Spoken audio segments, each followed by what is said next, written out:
అందరికీ welcome back to my channel. So మీరు కానీ ఫస్ట్ టైం నా వీడియో చూస్తున్నారు అంటే నా పేరు సిరి అండ్ నా ఛానల్లో ఇంకా చాలా వీడియోస్ ఉన్నాయి, వెళ్ళి చూసేసేయండి. అండ్ మీకు ఆ వీడియోస్ అన్ని నచ్చినట్టయితే నా ఛానల్ అయితే సబ్స్క్రైబ్ చేసుకోండి. సో తమ్ముని అయితే చూసారు కదా. సో రిసిషన్స్ గురించి, లే ఆఫ్స్ గురించి అండ్ లే ఆఫ్స్ మన కంపెనీలో వస్తే మనం ఎలా దాని నుంచి సేఫ్ అవ్వచ్చు అండ్ ఈ లే ఆఫ్ ప్రాసెస్ అనేది ఎలా ఉంటుంది అండ్ రిసిషన్ అనేది ఎందుకు వస్తుంది, సో ఎవ్రీథింగ్ నేను ఈ వీడియోలో మాట్లాడతాను అనమాట. So yeah, let's get into the video.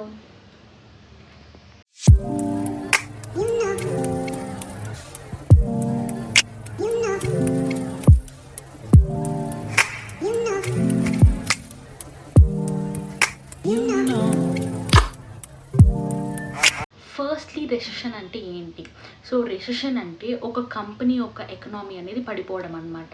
So ఒక కంపెనీ అనేది లాస్లో నడుస్తుంది అండ్ వాళ్ళ ఎకనామీ అనేది పడిపోయింది అంటే దాన్ని రెసెషన్ అంటారు. సో జనరల్గా రెసెషన్ అనేది లైక్ గ్లోబల్ రెసెషన్ అనేది వస్తుంది, అది డిఫరెంట్ అనమాట. లైక్ ఇప్పుడు కరోనా టైం తీసుకోండి. సో కరోనా టైంలో లైక్ చాలా మందికి జాబ్స్ లేకుండా అయిపోయాయి. సో అది ఒక రెసెషన్ అనుకోవచ్చు. అండ్ పాండమిక్ సిచ్యువేషన్స్ వచ్చినప్పుడు, ఫ్లడ్స్ వచ్చినప్పుడు, సో ఇదంతా గ్లోబల్ రెసెషన్ అనమాట. బట్ ఒక కంపెనీకి లైక్ ఒక పర్టికులర్ కంపెనీకి లైక్ వాళ్ళకి బిజినెస్ సరిగ్గా నడవట్లేదు, ప్రాఫిట్ సరిగ్గా రావట్లేదు అంటే ఆ టైంలో ఎకనామీ అనేది చాలా తగ్గిపోతుంది. సో జనరల్లీ మనం ఏదైనా బిజినెస్ పెట్టినా కానీ అలానే జరుగుతుంది కదా. ఒక టైంలో పీక్ ప్రాఫిట్స్ ఉంటుంది, ఒక టైంలో లాస్ ఉంటుంది. సో అలానే కంపెనీకి కూడా వర్కౌట్ అవుతుంది అనమాట. సో కంపెనీకి ఎకనామీ అనేది తగ్గిపోయినప్పుడు దాన్ని రెసెషన్ అనేసి అంటారనమాట. సో యా, ఈ రెసెషన్ అనేది ఉన్నప్పుడు డెఫినెట్లీ కాస్ట్ కట్టింగ్ అనేది జరుగుతుంది. అండ్ ఆల్సో లైక్ ఎంప్లాయీస్కి ఇచ్చే శాలరీస్ కట్ చేసుకోవడం కానీ, కొంతమంది ఎంప్లాయీస్ని తీసేయడము. అండ్ ఆల్సో ఒక బడ్జెట్ అనేది ఉంటుంది. లైక్ మన కంపెనీస్లో మనం చూసుకుంటే మనకు శాలరీ అవన్నీ కాకుండా లైక్ అవుటింగ్కి తీసుకొని పోవడం, డిన్నర్ పెట్టడం, లైక్ ఇలాంటి పార్టీస్ అవి జరుగుతూ ఉంటుంది కదా. సో ఆ బడ్జెట్స్ని అంతా కట్ చేయడం అనమాట. సో దాన్ని కాస్ట్ కట్టింగ్ అనేసి అంటారు. సో ఇది జనరల్గా లైక్ ఒక బిజినెస్ ప్లాన్ లాగా తీసుకుంటే కూడా ప్రాఫిట్ రావాల్సింది పోయి లాస్ వచ్చింది అనుకోండి, అలా టైంలో ఏం చేస్తాము, కొన్ని ఖర్చులు అయితే తగ్గించుకుంటాం కదా. సో అలానే కంపెనీ కూడా చేస్తుంది అనమాట. సో దాన్నే లే ఆఫ్స్ అంటారనమాట. సో లే ఆఫ్స్ అంటే ఏంటి అంటే ఇలా లైక్ ఒక కంపెనీకి రెసెషన్ వచ్చినప్పుడు కానీ, వాళ్ళ ఎకానమీ పడిపోయినప్పుడు కానీ, వాళ్ళ దగ్గర బడ్జెట్ లేనప్పుడు ఎంప్లాయీస్ని తీసేస్తూ ఉంటారు, లేకపోతే ఎంప్లాయీస్కి శాలరీస్ తగ్గించేస్తూ ఉంటారు. సో దాన్ని లే ఆఫ్స్ అంటారనమాట.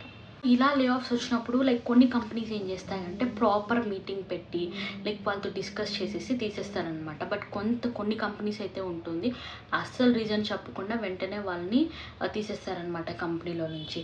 సో నేను చూసిన ఎగ్జాంపుల్ అయితే మీకు చెప్తాను. సో నేను ఫస్ట్ ప్రాజెక్ట్లో ఉన్నప్పుడు అనమాట, ఈ ప్రాజెక్ట్ కాదు, నేను ఫస్ట్ ప్రాజెక్ట్లో ఉన్నప్పుడు లైక్ మాకు అంటే మేము ఫ్రెషర్గా జాయిన్ అయ్యాం కదా ఆ టైంకి.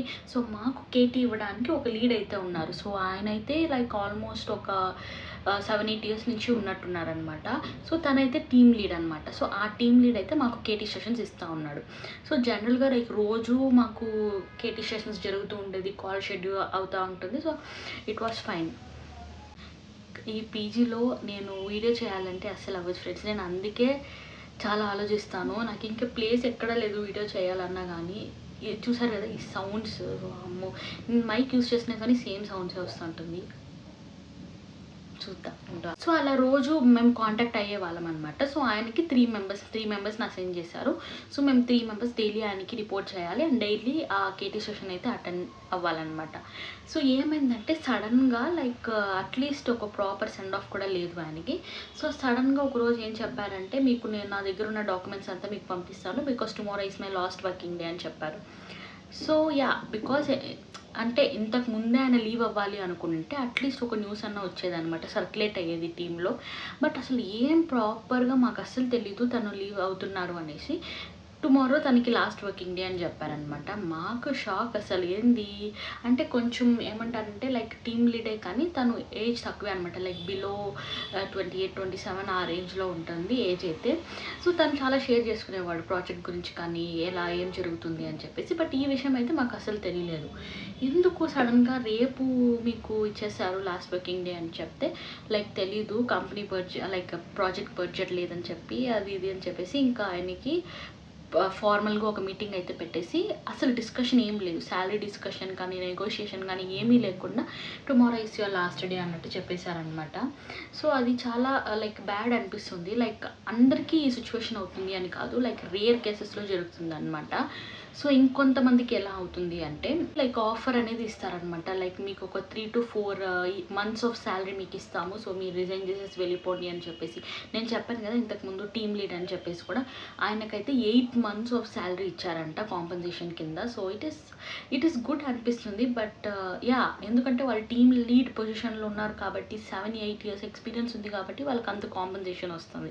మనలాంటి వాళ్ళు లైక్ 2-3 ఇయర్స్ మనం చేసేసాము. సో దాని తర్వాత ఇస్తాము, మీరు వెళ్ళిపోండి అని కాంపెన్సేషన్ కింద 2 మంత్స్ శాలరీ ఇచ్చారనుకోండి, దేనికి సరిపోతుంది? 2 మంత్స్లో మనకు జాబ్ వస్తుందని గ్యారంటీ లేదు మనం బయట వెతుక్కున్నా కానీ. అండ్ చాలా కమిట్మెంట్స్ ఉంటుంది. లైక్ మనకైతే ఓకే, లైక్ మ్యారీడ్ కాదు కాబట్టి ఓకే మేనేజ్ చేయొచ్చు. బట్ మ్యారేజ్ చేసుకున్న వాళ్ళు కానీ కిడ్స్ ఉన్న వాళ్ళకి కానీ ఎంత లైక్ మంత్లీ ఈఎంఐస్ ఉంటుంది. సో చాలా స్ట్రెస్ఫుల్ ఉంటుంది అనమాట. సో ఆ ఫేస్ అనేది లైక్ చాలామందికి రాకూడదు అనుకుంటాను. బట్ లైక్ కొంతమందికి అయితే ఇంకా డెఫినెట్లీ వాళ్ళు ఫేస్ చేయాల్సిందే. It is a bad luck అని చెప్పచ్చు. సో ఇలా ఉంటుందన్నమాట లే ఆఫ్స్. అండ్ ఇంకా కొన్ని కంపెనీస్ నేను విన్న నా ఫ్రెండ్స్ దగ్గర నుంచి ఎలా జరుగుతుందంటే అసలు ర్యాండమ్గా పిక్ చేస్తారంట. పర్ఫార్మెన్స్ మీద కాదు, శాలరీ మీద కాదు, ఇవన్నీ కాకుండా ర్యాండమ్గా తీసేస్తారనమాట. సో ఇలా ఉంటుందన్నమాట క్రైటీరియా అంతా. ఎయిదర్ పర్ఫార్మెన్స్ అనేది మీది బ్యాడ్గా ఉంది మిగతా వాళ్ళతో పోలిస్తే అంటే వాళ్ళని తీసేస్తారు. అండ్ ఆల్సో ఒక టీం వల్ల వాళ్ళకి ప్రాఫిట్ రావట్లేదు, ప్రాజెక్ట్కి వాళ్ళకి యూజ్ లేదు అని చెప్తే మొత్తం టీంని కూడా టర్మినేట్ చేసే ఛాన్సెస్ అయితే ఉంది అని చెప్తున్నారనమాట. సో అది. అండ్ ఇంకొకటి వచ్చేసి శాలరీ బేస్డ్ అనమాట. శాలరీ బేస్డ్ అనేసి నేను ఎట్లా చెప్తున్నానంటే ఇప్పుడు లైక్ 10 lakhs ఎల్పిఏ అనుకోండి. ఇప్పుడు నాకు 10 lakhs ఎల్పిఏ, నేను ఒక senior most analyst. So senior అనలిస్ట్గా నేను 10 lakhs ఎల్పిఏ తీసుకుంటున్నాను ఒక ప్రాజెక్ట్లో.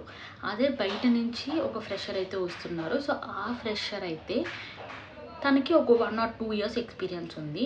అండ్ ఆ 2 years ఎక్స్పీరియన్స్లో మన ప్రాజెక్ట్లోనే ఒక 7-8 ఎల్పిఏ ఇస్తాము. సో మీరైతే రావచ్చు అని చెప్పేసి వాళ్ళని సీనియర్ అనలిస్ట్ కింద తీసుకుంటారు. సో ఇక్కడ నేను అనలిస్ట్ 10 lakhs ఎల్పిఏ తీసుకుంటున్నాను. అండ్ వచ్చే వాళ్ళు వచ్చేసి సీనియర్ అనలిస్ట్గా వస్తున్నారు. అండ్ వాళ్ళకి 7-8 lakhs ఆఫర్ చేస్తున్నారు అంటే. సో వాళ్ళు ఏం చేస్తారు, వాళ్ళని తీసుకుంటారు. 7-8 lakhs ఎల్పిఏ ఎవరైతే ఓకే చెప్పినారో సో వాళ్ళనైతే ఆన్ బోర్డ్ చేసుకుంటారు.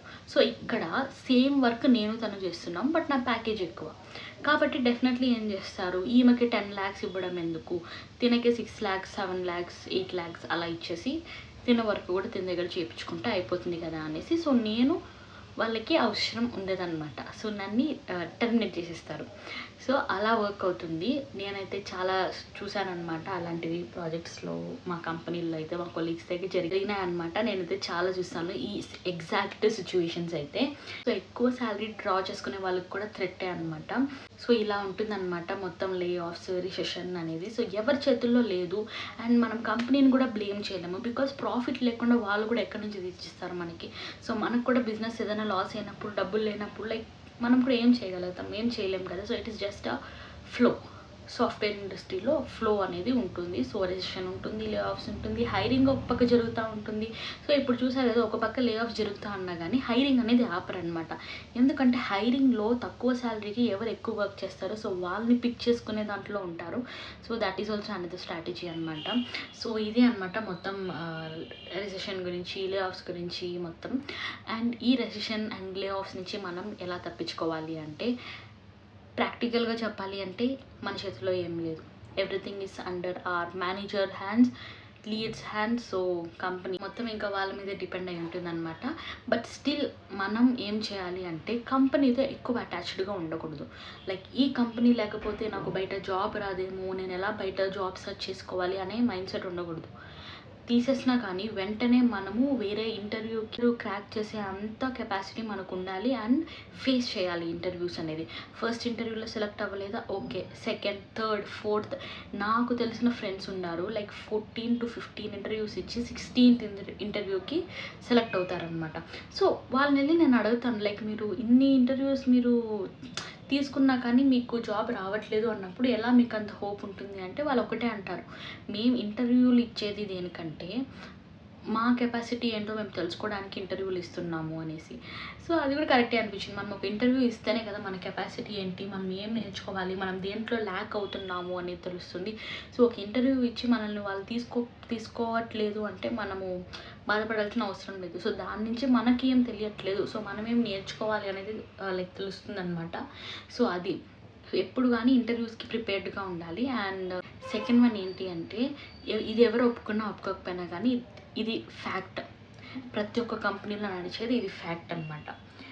మీరు మేనేజర్స్తో కానీ సీనియర్స్తో కానీ వీళ్ళతో కానీ ఏ రైవలరీ పెట్టుకోకుండా, ఎంత క్లోజ్గా అంటే లైక్ ఏమంటే ఏ రైవలరీ పెట్టుకోకుండా కొంచెం వాళ్ళతో క్లోజ్గా మూవ్ అయినాము అంటే డెఫినెట్లీ సేఫ్ హ్యాండ్స్లో ఉంటామన్నమాట. అలా అనేసి మన సెల్ఫ్ రెస్పెక్ట్ని దించుకొని ఉండాల్సిన అవసరం లేదు. బట్ స్టిల్ కొంచెం మంచిగా మనం ఉండి లైక్ ఏ రైవలరీ లేకుండా వాళ్ళకి హెల్ప్ చేసుకుంటా ఇలా ఉన్నామనుకోండి, వాళ్ళకు ఒక సాఫ్ట్ కార్నర్ ఉంటుంది అండ్ మనల్ని తీయరు. సో ఇది లైక్ అందరికీ అప్లికబుల్ కాకపోవచ్చు. సో బట్ కొంతమంది ట్రై చేయొచ్చు అనమాట ఇది కూడా. So that is one more thing. So మన జోలికి రాకుండా ఉంటారనమాట ఈ లే ఆఫ్స్ రిసెషన్ టైంలో. అండ్ ఇంకొకటి థింగ్ ఏంటి అంటే పర్ఫార్మెన్స్. సో మన పర్ఫార్మెన్స్ కూడా లైక్ ఎప్పుడు టాప్ నాచ్గా ఉండి ఈమెకి ఏది ఇచ్చినా కానీ సాల్వ్ చేస్తుంది, ఎంత వర్క్ ఇచ్చినా కానీ లైక్ స్ట్రెస్ తీసుకోకుండా కంప్లీట్ చేస్తుంది అనే ఒపీనియన్ వాళ్ళకి బిల్డ్ చేయాలి. So hard working and smart working ఈ రెండు ఉన్నాయంటే డెఫినెట్లీ మనల్ని కంపెనీ అయితే తీయాలి అని అసలు అనుకోదనమాట. సో అది ఇదైతే. సో ఐ థింక్ మీకు అర్థమై ఉంటుంది లైక్ వాట్ ఈస్ సెషన్, లే ఆఫ్స్ అనేది ఎలా జరుగుతుంది అండ్ మనం ఎలా కొంచెం సేఫర్ సైడ్లో ఉండాలి అని చెప్పేసి. So that's it guys for this video. So ఈ వీడియో మీకు నచ్చింది అంటే ప్లీజ్ లైక్ చేసి సబ్స్క్రైబ్ చేసుకోండి. Bye guys.